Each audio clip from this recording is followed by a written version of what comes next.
Hello friends, welcome back to my channel সোনামণি চার। কেমন আছো সবাই? আশা করি সবাই ভালো আছো। তো আজ আমি নিয়ে এসেছি তোমাদের জন্য টমেটো দিয়ে পোস্ত রেসিপি।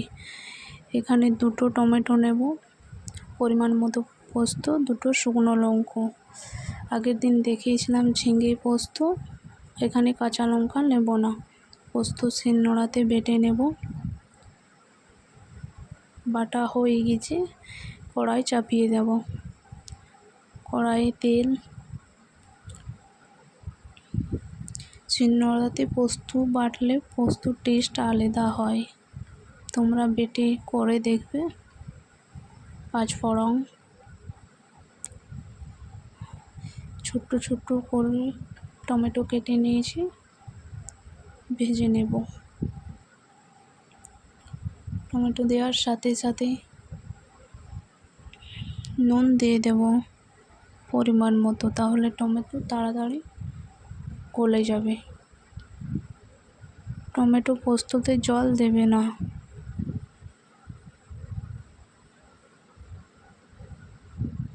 নেড়ে চেড়ে ভেজে নেব।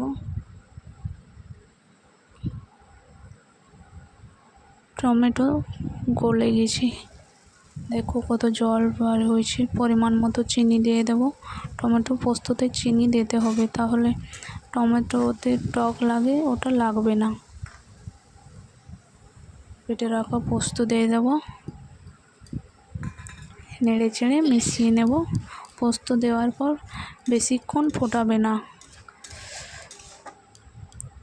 নেড়ে চেড়ে একটু ফুটিয়ে নিলেই রেডি হয়ে যাবে পোস্ত। বেশি ফোটালে পোস্তর গন্ধ চলে যাবে। রেডি টমেটো পোস্ত।